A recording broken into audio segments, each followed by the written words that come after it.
자, 이제 본격적으로 인문특강 한번 출발을 해 보겠습니다. 좀 시간 되시는 분들은 인문특강 한번 들으시고, 그 다음에 2배속으로 한번 더 들으시고, 기본 심화 강의 듣고 한번 더 들어보시면 들을 때마다 좀 내용이 새롭게 느껴지실 겁니다.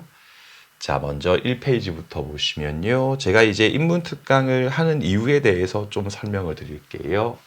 자, 우리 민법이라고 하는 민법전이란 말은 쉽게 이해하면 민법 조문집, 민법 조문책, 조문집 같은 경우는 총 여러분들 제1편 민법 총칙, 제2편 물권법, 제3편 채권법, 제4편 친족법, 제5편 상속법 해가지고 총 5개의 편으로 이제 구성이 되어 있거든요.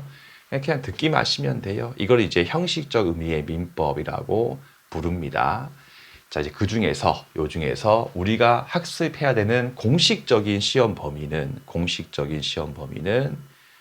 제1편에 있는 민법 총칙이랑 제3편에 있는 채권법 요 두 가지가 이제 우리 시험 범위의 공식적인 범위이거든요. 근데 여러분들 특히 이 민법 총칙이라고 하는 거는요, 이게 물권법과 채권법에 대해서 이제 공통적인 내용을 담고 있기 때문에 물권법에 관한 내용도 알고 있어야지 민총이나 채권법에 있는 어떤 판례 같은 것들을 이해할 수 있고, 그리고 이제 시험 문제도 풀 수 있는 게 가끔씩 출제가 됩니다.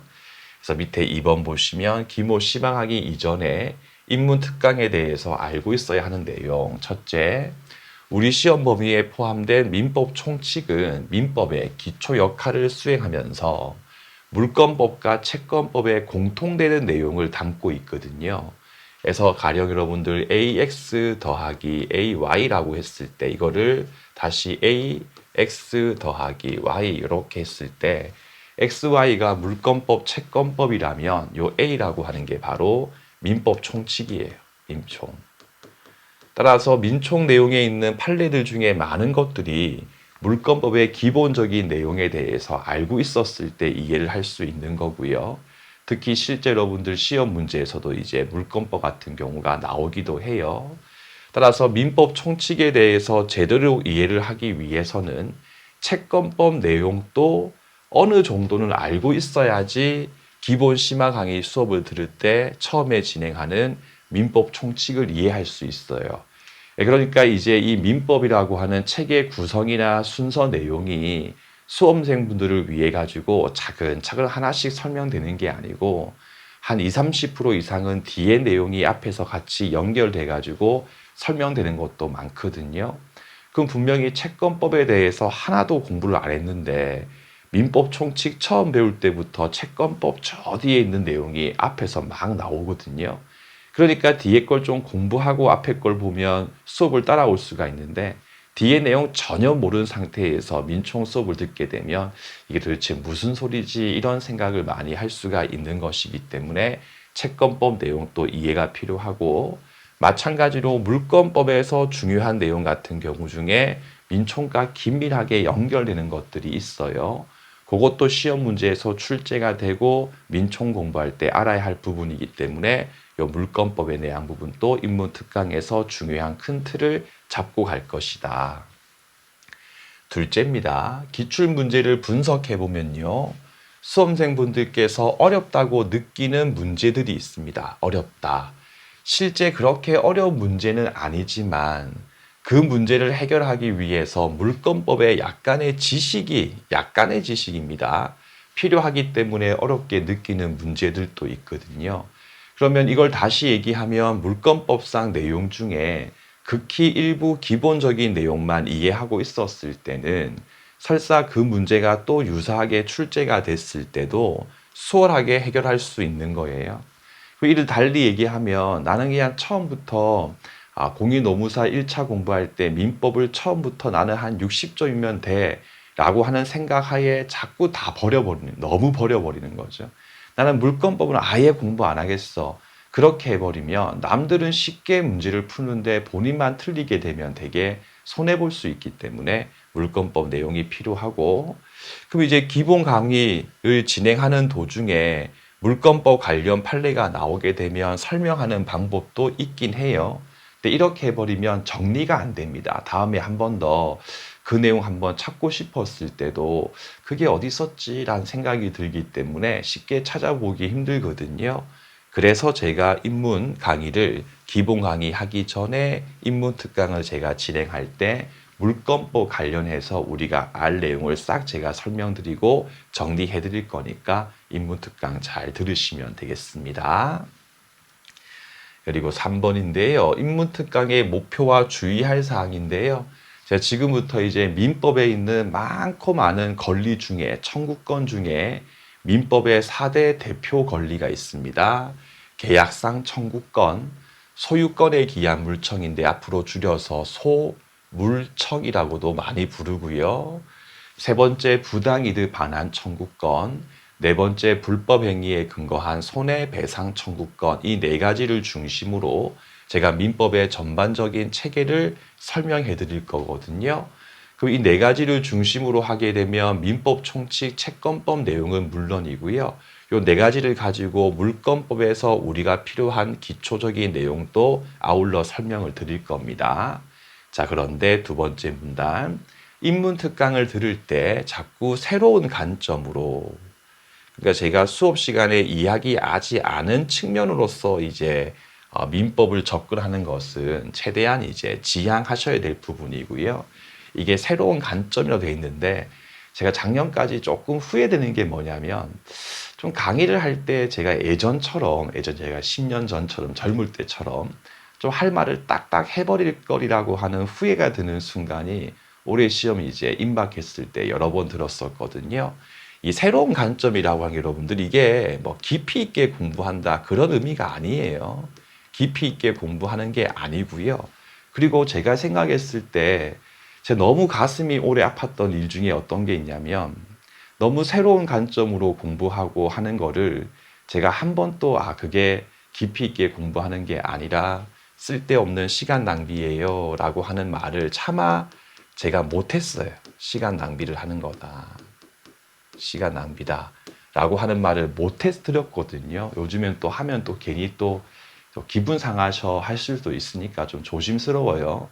하니까 결국은 이제 시험 임박했을 때 아주 기본적인 내용들에 대해서 암기가 안 돼가지고 시험 치고 난 다음에 다시 통화할 때 선생님이 이제 다시 한 번 더 1차 공부를 할 것 같다 하시면서 제가 이제 조금 과거 질문들을 보니까 좀 이런 모습이 보이던데 조금은 오래 공부하실 때 조금 더 수험적인 접근을 좀 해주세요 했더니 이제 그분 또 웃으시면서 선생님 좀 미리 말씀해 주시지라고 하는 이야기를 하시더라고요. 듣는데 참 미리 제가 좀 이야기하지 못한 게 죄송하기도 하면서 올해는 좀 강의할 때 좀 할 말은 좀 해드릴까라는 생각도 하고 있는데 아직은 모르겠습니다. 그래서 이거는 인문특강뿐만 아닙니다. 여러분들께서 물론 100점 받으려면 모르겠지만 한 80점 혹은 75점까지 갈 때는요. 지금 이 영상 보시는 분들 중에서 올해 시험, 작년 시험 보신 분들은 알 거예요.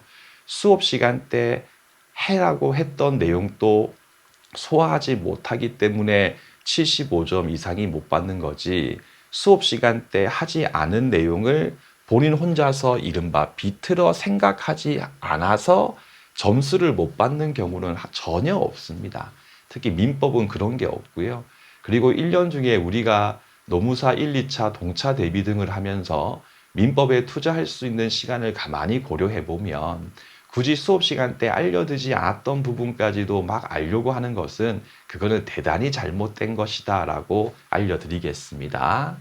그래서 인문특강 들을 때도 원래 공부했던 자기의 습관이나 성향이라고 하는 게 시험 문제에서 필요한 내용을 중심으로 공부하는 게 아니라 자기의 지적 호기심을 충족하기 위해서 공부하시는 분들 계신데 그런 성향이신 분들은 저랑은 부합하지 않기 때문에 좀 가급적이면 다른 강의를 선택해 주시고요.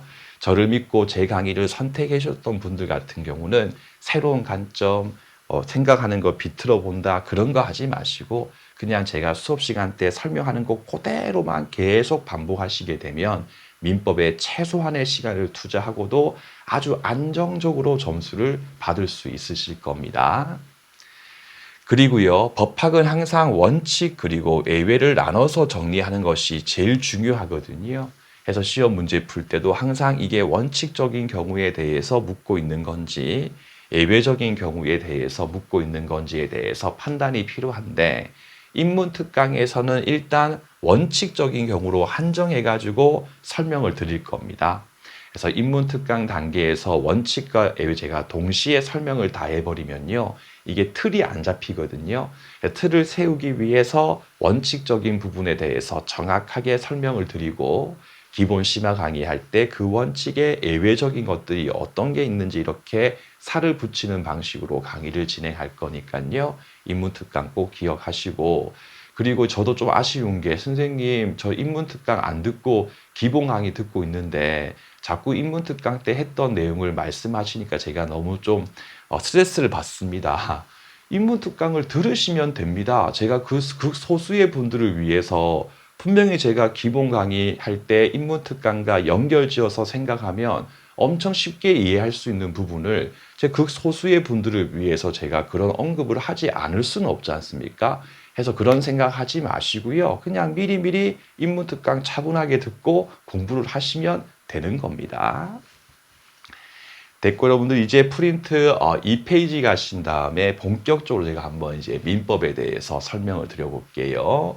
자, 민법이라고 하는 것은 무엇인가라고 했을 때 서설 대부분의 민법 책을 펼쳐보면요. 첫 부분에 민법의 의의라고 하면서 민법은 뭐 주로 사인과 사인 사이의 재산관계들을 처리하는 실체법이다라고 정의를 해요.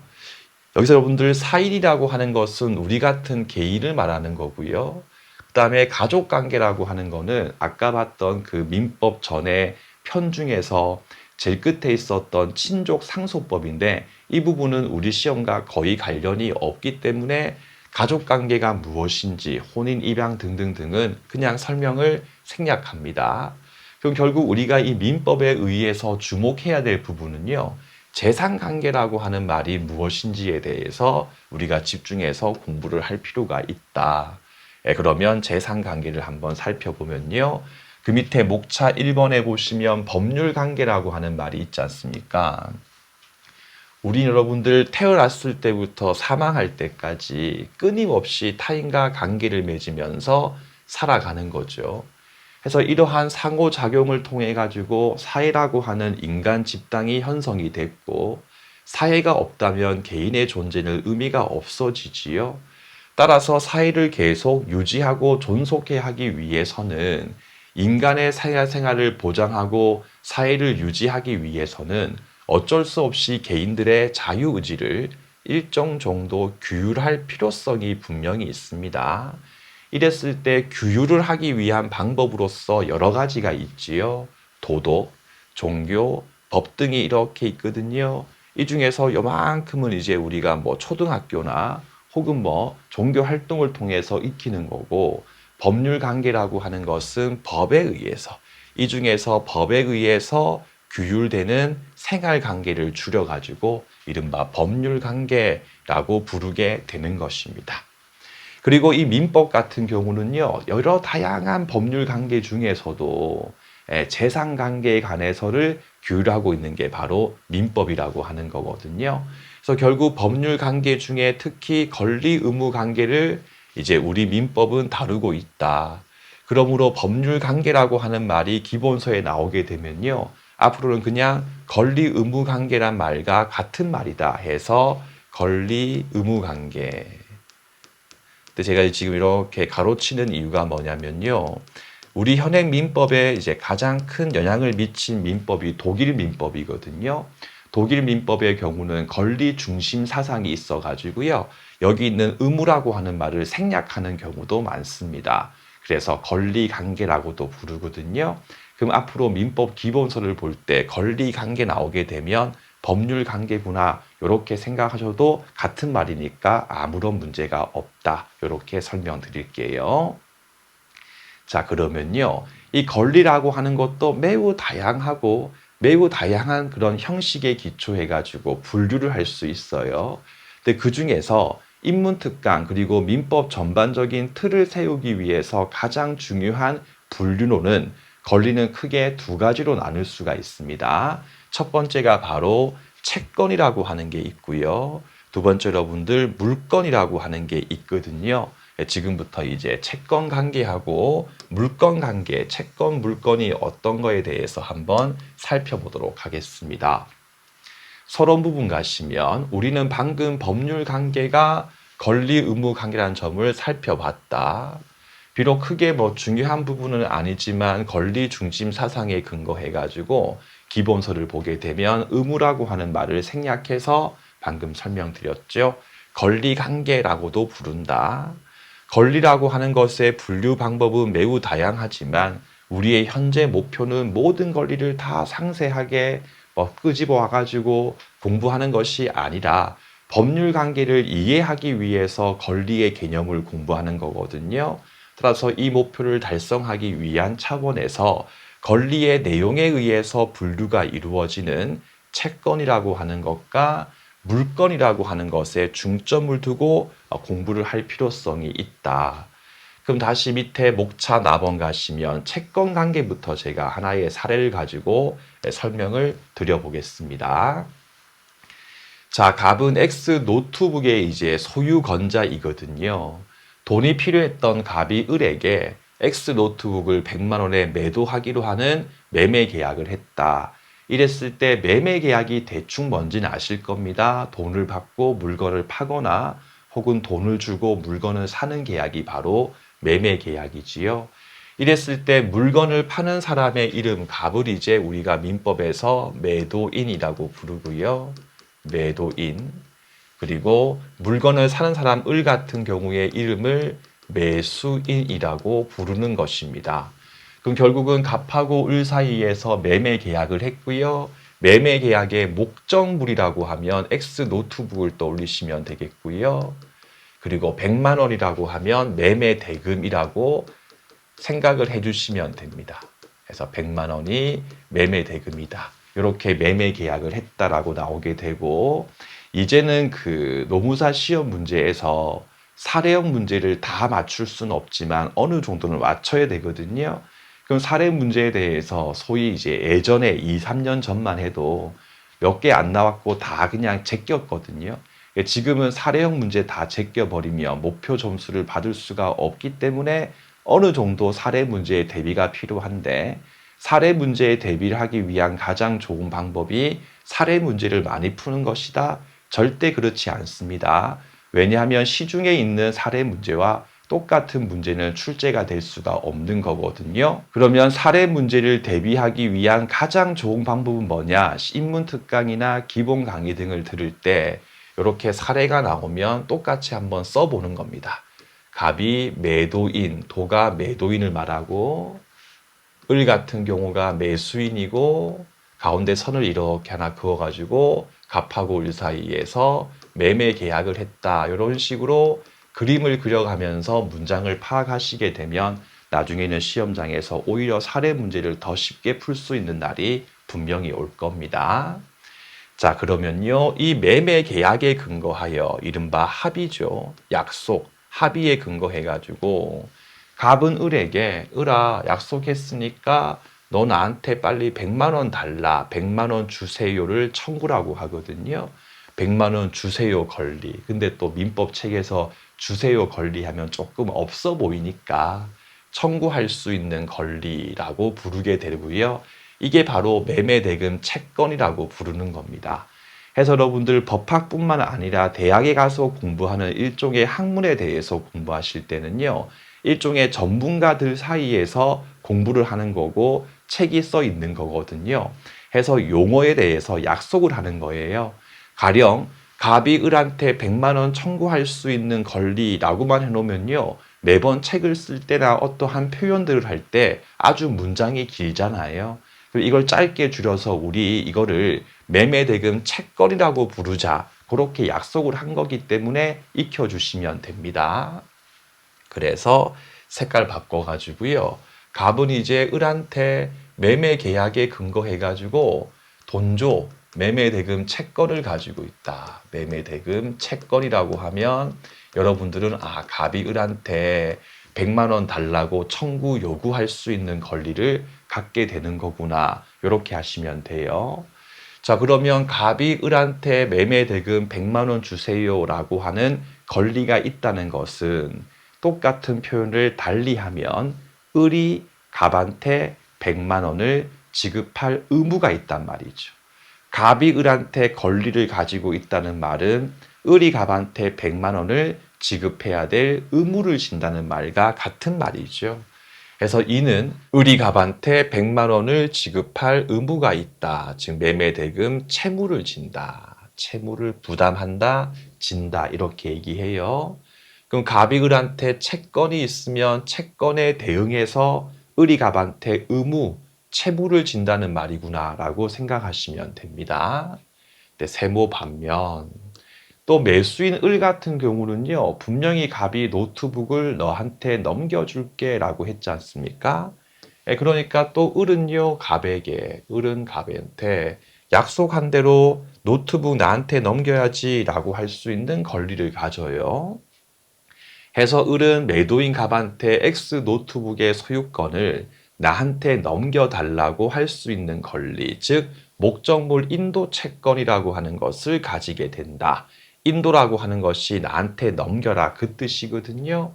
해서 또 을은 갑한테 X 노트북에 대해서 목적물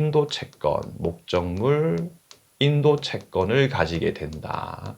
그럼 그 뒤에 있는 문장을 읽지 않아도 방금 배웠던 걸 대입하면 을이 갑한테 목적물 인도를 요구할 수 있는 권리를 가지고 있기 때문에 또 갑은 을한테 X 노트북을 인도 넘겨줘야 될 채무를 진다, 의무를 진다는 말과 같은 말이다.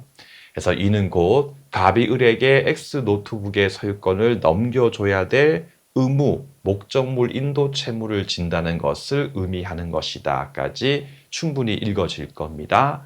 해서 갑하고 을 사이에서 매매 계약을 했을 때는 갑은 을에게 매매 대금의 지급을 청구할 수 있고 매매 대금 채권 줄여서 을은 갑한테 매매 대금을 지급해야 될 의무 채무를 지는 거고 반대로 을은 갑한테 매매 목적물이었던 X 노트북에 인도를 요구할 수 있는 인도 채권을 가지고 있고 이를 달리 얘기하면 갑은 을에게 X 노트북을 인도해 줄 의무를 진다라고 충분히 이해가 되실 거예요.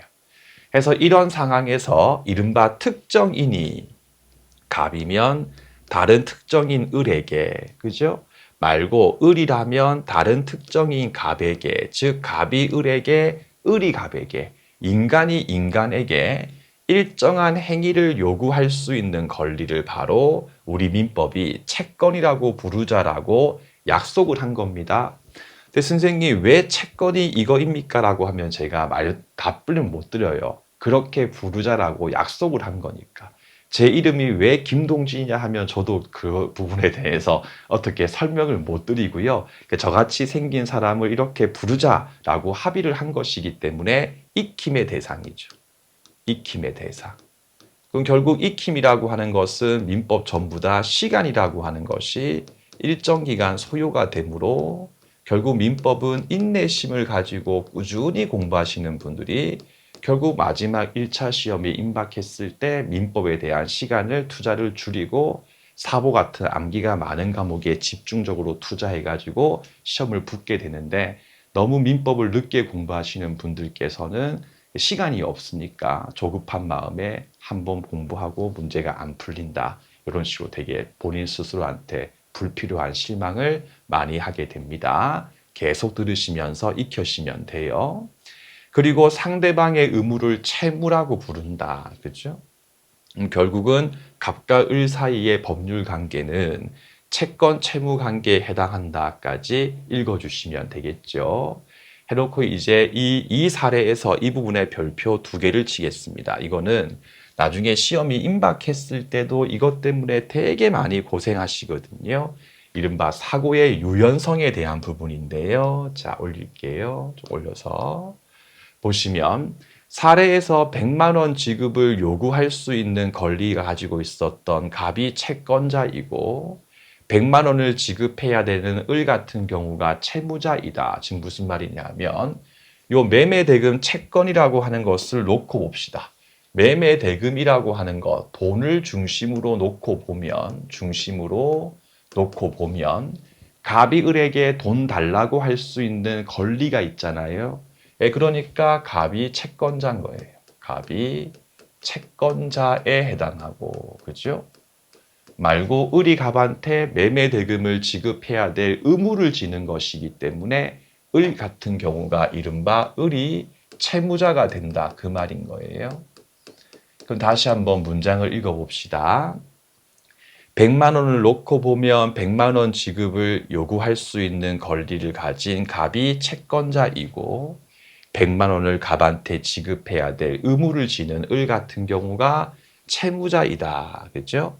근데 반면 세모 밑에 있는 X 노트북을 중심으로 보면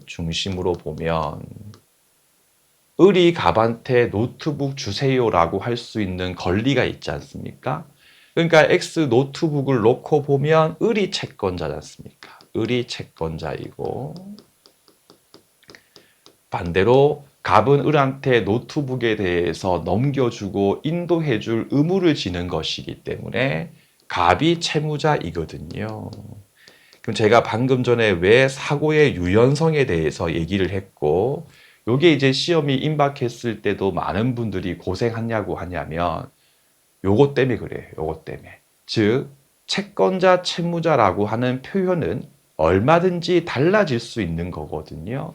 근데 이 부분에 대해서 깨우치지 못하신 분들께서는 나중에 문제를 풀 때 선생님 분명히 갑과 을이 매매 계약했는데 왜 매수인 을이 채권자라고 나와 있습니까? 이렇게 생각을 하시거든요. 그 이유는 지문을 천천히 읽어보면 그 지문이 X 노트북을 중심으로 지문을 구성했기 때문에 출제자가 채권자가 을이다라고 표현을 한 거예요. 반면에 5번 지문에 가보면 또 갑이 채권자임을 전제로 막 지문이 나와 있거든요.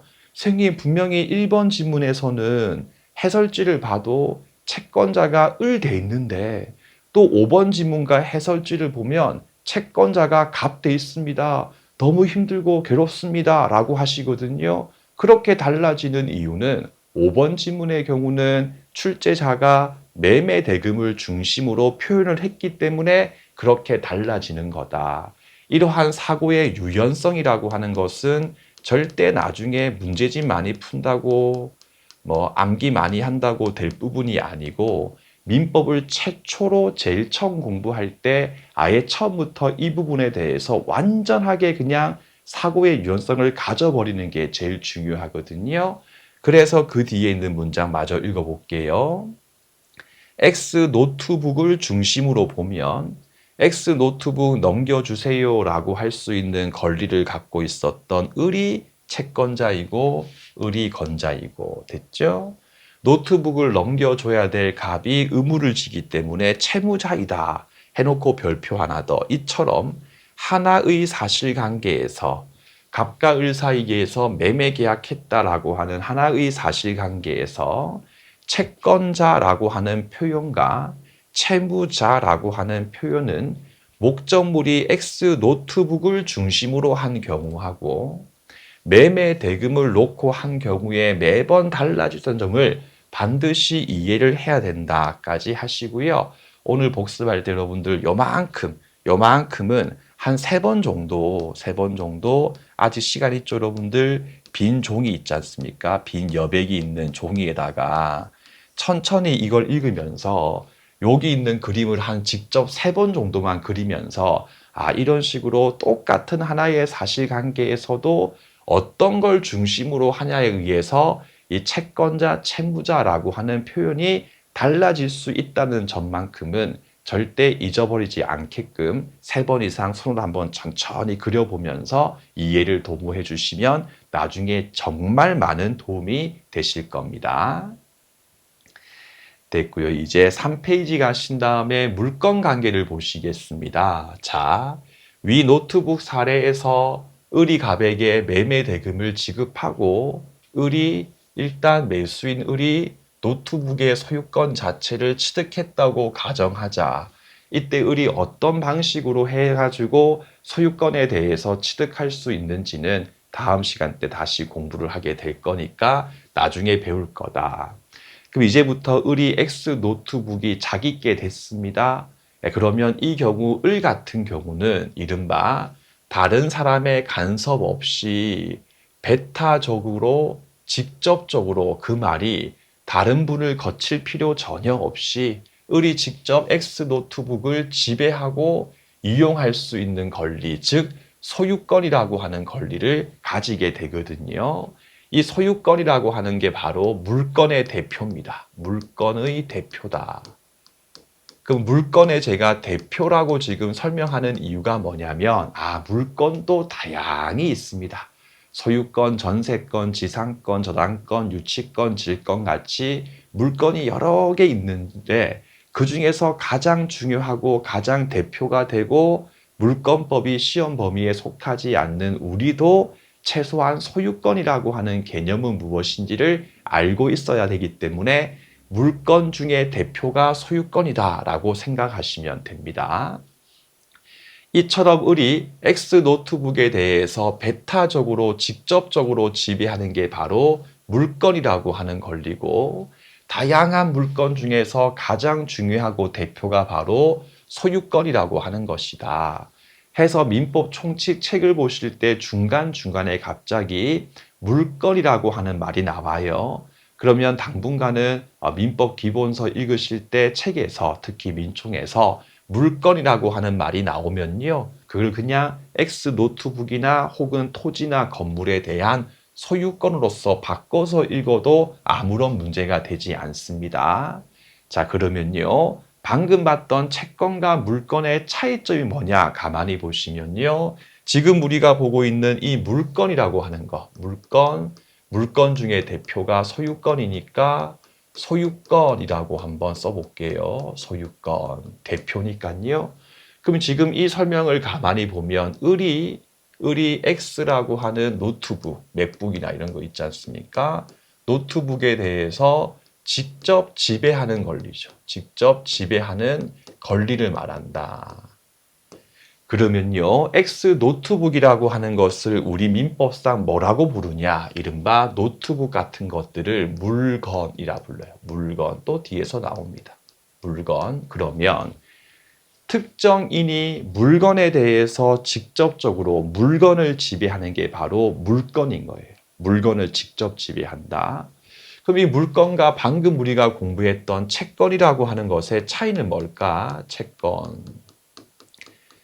채권은 가령 을이 아까 봤던 사례에 의하게 되면 갑한테 X 노트북을 나한테 넘겨주세요 라고 하는 인도 채권을 가지고 있고, 또 갑도 을한테 약속한 대로 저한테 100만 원 매매대금 주세요 라고 하는 매매대금 채권을 가지고 있지 않습니까? 그럼 결국 채권은 아까 봤지만 정의를 해보면 채권은 특정인이 물건에 대해서 가지고 있는 권리가 아니고 특정인이 다른 특정인 갑한테 뭔가 요구할 수 있는 것.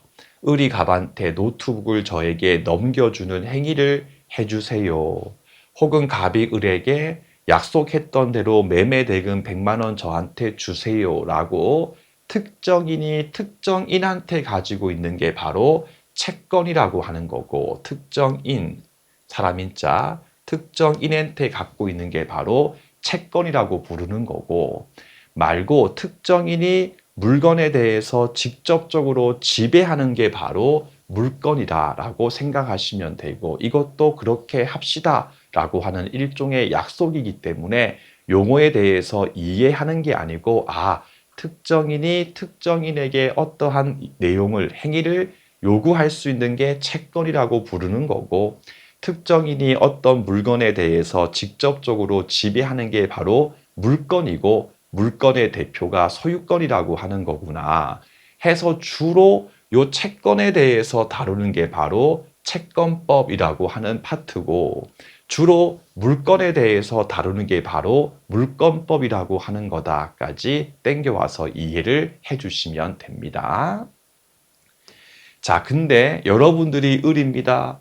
노트북을 가지고 이제 인강을 들으려고 하는데 책상 위에 노트북이 없어요.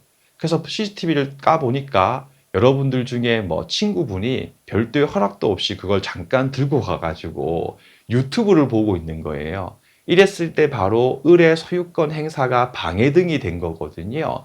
그랬을 때 을은 그 친구분한테 각종 소유권에 기한 물청, 소물청이라고 하는 것을 행사할 수 있게 됩니다. 그래서 끝문단 보시면 을이 노트북에 대해서 갖는 권리는 배타적인 권리, 즉 타인이 함부로 간섭할 수 없는 그런 권리거든요.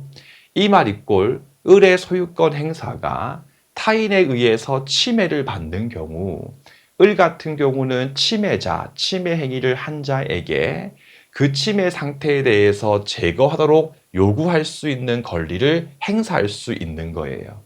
이걸 바로 우리는 소유권에 기한 물청이라고 불러요. 소물청. 소유권에 기한 물청이고 줄여서 소물청이라고 부르게 되고요. 민법 제213조 214조의 조문이 나와 있고요. 주로 물권법에서 자세하게 공부하는데 이 소유권에 기한 물청만큼은 민법 총칙하고 아주 긴밀하게 연결이 되어 있는 부분이기 때문에 민법 책 기본서 내용을 이해할 때는 물론이고 특히 사례 문제 풀 때 소유권에 기한 물청 내용만큼은 조금 알고 있으면 진짜 쉽게 문제를 풀 수 있기 때문에 이번 인문특강에서 자세하게 공부하게 될 거고요.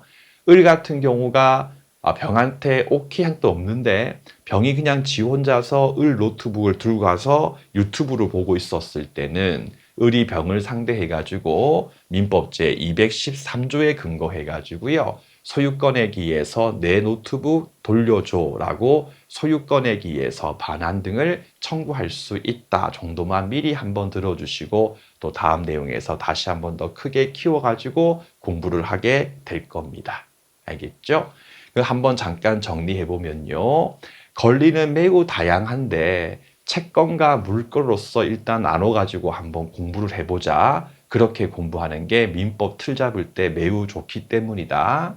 채권이라고 하는 것은 특정인이 특정인한테 가지고 있는 권리를 말하는 거고 뭔가 요구할 수 있는 권리다. 매매 대금 주세요, 노트북 주세요 라고 하는 게 바로 채권이라고 하는 거고 그럼 을이 갑한테 채권을 가지고 있으면 갑이 을한테 채무를 쥐고 있다는 말도 같은 말인 거고 그리고 이렇게 하나의 사실관계에서 누가 채권자인가 아닌가는 매번 달라질 수 있는 부분이기 때문에 둘 중에 어느 걸 중심으로써 책이 쓰여 있고 혹은 시험 문제를 출제했는지를 매번 확인하면서 판단해야 되고 매번 그 표현이 달라질 수 있다까지 오늘 꼭 복습할 때 이해를 하시고 반면 물건이라고 하는 것은 특정인이 물건에 대해서 직접적으로 지배하는 게 물건인 거고 물건 중에 다양하게 있는데 우리가 알아야 될 물건은 소유권이 대표이기 때문에 당분간은 책에서 물건 나오게 되면 소유권이라고 바꿔서 읽어도 괜찮다까지 일단 한번 중간 정리했습니다.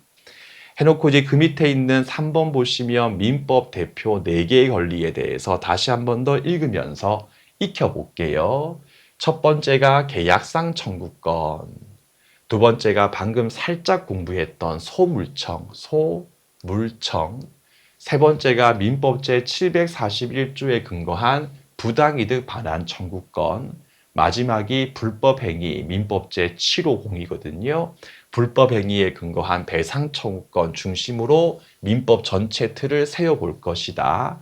그리고 요 밑에 여러분들 1번, 2번, 3번, 4번 해가지고요. 표가 이렇게 있지 않습니까, 여러분들? 요 내용 같은 경우는요. 인문특강 들으도 물론이고 계속 반복하시고 기본 강의, 기본 심화 강의를 하기 이전에 계속 반복해가지고 암기를 해버리면 앞으로 민법 공부할 때 매우 수월해질 겁니다. 그럼 달리 얘기하면 이걸 정확하게 암기를 하지 않고 이제 수업을 들어버리면요. 여러분들 계약상 청구권 중에서 효력 요건상 문제이기 때문에 유효 무효에 관해서 민법 제108조가 있는데 라고 했을 때 저게 지금 무슨 소리 하는 거지 라고 하는 생각을 가장 많이 하시게 되거든요. 해서 제가 암기한다면이라고 돼 있지 않습니까? 잠깐 여기로 오게 되면 민법이라고 하는 게 이렇게 있었을 때 민법 중에 크게 이해를 하고 해야 될 내용이 있고 암기를 해야 될 내용이 있고 다시 이해를 먼저 해놓고 암기도 해야 될 내용이 있고 아니면 암기를 먼저 해놓고 그 다음에 이해할 내용도 있고 매우 다양하게 있어요, 여러분들. 이랬을 때 제가 특히 공인노무사 시험 강의를 하면서 짧은 시간 내에 그러니까 민법에 대해서 많은 시간을 투자하지 않고도 점수를 잘 받는 수강생분들의 공통점은 뭐냐면 제가 수업 시간 때 알려드리거든요. 암기하세요. 혹은 이해하세요. 라고 제가 알려드리면 그분들은 암기하세요. 라고 했던 부분은 어떻게든 암기를 하기 위해서 계속 읽고 한번 써보고 그렇게 하고 혹은 이해하세요라고 했던 부분은 이해하기 위해서 계속 책을 보고 생각을 많이 하시거든요. 근데 반면에 민법 때문에 고생을 많이 하시는 분들의 공통점이 뭐냐면 이해하세요라고 하면서 제가 수업 시간 때 뭔가 길게 쭉 설명을 드리면 아이고 머리 아파 그냥 외워버릴래 라고 해서 이해해야 될 거를 암기하시고 계시고요. 또 암기하라고 하면 하시는 말씀이 선생님, 저는 이해가 먼저 되지 않으면 암기가 안 됩니다. 라고 하는 일종의 잘못된 거짓말입니다. 여러분들 제 이름 이제 암기했죠? 김동지란 점을 여러분들 이해했습니까? 여러분들 사법법에 있는 내용 같은 경우에 조문 다 이해하고 암기했습니까? 아니죠, 여러분들. 이해를 해야 암기할 수 있다고 하는 거는 그거는 극소수에 불과한 것. 이런 것들이지, 그죠? 대다수의 분들은 그냥 암기를 바로바로 해야 될 것도 있거든요. 근데 암기하세요라고 했던 부분을 또 암기하지 않고 이해를 하기 위해서 이해를 도모하면서 공부하시게 되니까 이른바 엇박자가 나는 거고 그러니까 남들만큼 시간을 똑같이 투자했는데 문제가 하나도 안 풀리는 거예요. 그러니까 민법 점수가 잘 안 나오는 거거든요. 그러므로 제 수업을 듣는 분들께서는요. 부디 제 말을 믿고 제가 암기하세요라고 한다면 암기를 하려고 노력을 해주세요. 지금 무슨 말이냐? 절대 여러분들 하루아침에 이걸 다 외우는 사람은 아무도 없어요. 하지만 조금의 정성을 가지고 이게 부산말인데 여러분들 애살이라고 하거든요.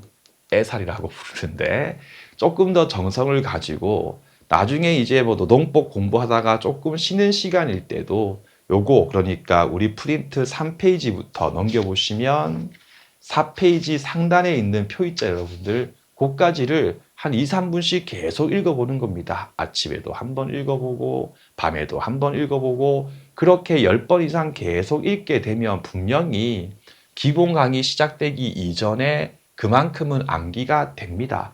서로 아무리 해도 선생님 저 기본 강의 이전에 많이 봤는데 암기가 안 됐는데요. 그러면요, 제가 기본 강의 진행할 때 여러분들 요거는 인문특강 페이지에 몇 페이지의 중간 정도에 보면 요건이 나와 있으니까 한 번 더 암기세요 라고 제가 또 말씀을 해드리거든요. 그럼 그거 듣고 아 그랬구나 하고 한 번 더 보고 또 보고 또 보고 하게 되면 결국 아무리 암기를 못 하시는 분들이라도 기본 강의 종강할 때까지는 100번은 볼 수 있고 100번 보면 다 외워지는 것이기 때문에 무조건 암기할 수 있게끔 집중을 해주시면 되겠습니다.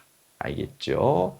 나중에 제가 이제 기본 강의할 때 한 번 더 언급하겠지만서도 이렇게 나누어집니다. 그럼 제가 암기하세요라고 하면 계속 암기할 수 있게끔 책에다가 암기사항, 암기 이런 식으로 기본서에 메모하시면서 공부하시게 되면 나중에 혼자서 기본서 해독하실 때도 쉽게 페이지를 넘길 수 있을 겁니다. 하시고 다시 이제 우리 프린트 4페이지 가셔가지고 지금은 이거 따로 안 볼 거고 제가 뒤에서 설명드릴 내용의 엑기스만 제가 먼저 모아둔 거니까 수업 다 듣고 하나씩 보시면 됩니다. 그래서 여기 있는 순서 계약상 청구권을 배우고 소유권에 기한 물청을 배우게 되고 그 다음 페이지 가셔가지고 3번에 있는 민법 제741조에 있는 부당이득 반환청구권을 공부하게 되고 마지막에 750에 근거한 4번 권리까지도 공부를 하게 된다까지 해놓고 그 밑에 보시면 목차 4번에 계약상 청구권에 대해서 보도록 합시다. 질문 부분을 보시게 되면 갑이 을에게 매매 계약을 원인으로, 그 말이 매매 계약 했음에 근거하여 그 말이죠. 매매 대금 지급을 청구하기 위해서 쉽게 갑이 을에게 을님 약속한 대로 매매 대금 100만 원 주세요 라고 하기 위해서는 어떤 요건들이 충족되어야 하는가 라고 하는 질문입니다. 그럼 결국 이 질문은 똑같은 게 갑이 을에 대한 이른바 매매대금 채권을 취득하기 위한 요건은 무엇이냐. 여기 있는 매매대금 채권이 바로 갑이 을에게 매매대금의 지급을 청구하기 위해서 있는 권리의 줄임말이죠. 왜? 특정인이 특정인 을에게 매매대금 100만 원 주세요 라고 하는 거기 때문에 그건 두 개를 같은 말인 거고요. 또 같은 말이 갑이 을한테 매매대금 채권을 가지고 있다면 을이 갑한테 매매대금 채무를 부담하고 있는 거겠죠. 그 똑같은 질문이 을이 갑에게 매매대금 채무를 부담하기 위한 요건은 무엇입니까? 다 같은 말인 거예요. 그럼 결국은 채권자 갑이 채무자 을에게 매매 계약에 기해서 매매대금의 지급을 청구하기 위해서는 민법상으로 어떤 요건이 필요한가에 대해서 공부를 하게 될 거고 밑에 있는 검토부터 이제 좀 진지하게 자세하게 할 내용이 있기 때문에 우리 10분만 쉬었다가 다시 보도록 하겠습니다.